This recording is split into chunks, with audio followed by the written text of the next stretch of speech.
Hello friends, good afternoon. ये जो video हम देख रहे हैं इसमें हम प्रैक्टिस करेंगे सिविल केसेस में इशू फ्रेमिंग कैसे होता है। इसके पहले मैंने एक वीडियो डाल दिया था जिसमें मैंने समझाया है आपको बोर्ड पे बना करके कि इशू फ्रेमिंग कैसे होता है। तो इशू फ्रेम सीखना इसलिए ज़रूरी होता है क्योंकि जब भी हम सिविल केस में जजमेंट लिखते हैं तो वहाँ पर आपको इशू पहले फ्रेम करके दिखाना होता है कि क्या क्या मुद्दा उठ रहा है। उसके बाद आपको जैसे भी जजमेंट लिखने का तरीका है वो लिखना होता है। तो ये ही पहले आपको वहाँ पे दिखाना है। तो यहाँ पे क, ख और ग जो है तीनों एक फर्म के भागीदार हैं, ठीक है। ख और ग जो है फर्म से अवैध लाभ प्राप्त कर रहे हैं और क को फर्म के लाभों से वंचित कर रहे हैं।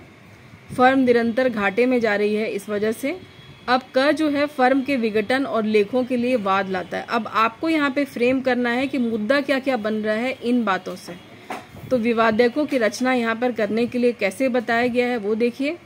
पहला जो इसमें विवादक बनता है, इशू बनता है, क, ख और ग तीनों क्या एक ही फर्म में भागीदार हैं और ख और ग फर्म से अवैध लाभ प्राप्त कर रहे हैं। उसके बाद दूसरा इशू बनता है कि क्या ख और ग जो है दोनों भागीदार क को फर्म के लाभों से वंचित कर रहे हैं। तीसरा इशू बनता है कि क्या फर्म निरंतर घाटे में जा रही है। क्या क को फर्म का विघटन करने का अधिकार है। इसके बाद है क्या क फर्म में अपना हिस्सा और लाभ प्राप्त करने का हकदार है। और लास्ट में जो आपका इशू है वो है अनुतोष। जो ही आपको रिलीफ चाहिए कोर्ट से वो आपको देना पड़ेगा क्योंकि ये सिविल सूट है, यहाँ पे आपको रिलीफ ही मिलेगा। और अगर क्रिमिनल सूट होता तो यहाँ पे सजा मिलती। तो वो लिखने का तरीका कुछ और है, मतलब चार्ज फ्रेमिंग कुछ और है। चार्ज फ्रेमिंग में आपको सजा नहीं लिखनी होती है, सजा आपको आफ्टर जजमेंट लिखनी होगी। लेकिन यहाँ पर आपको पहले ही मेंशन कर देना है कि आपको रिलीफ चाहिए।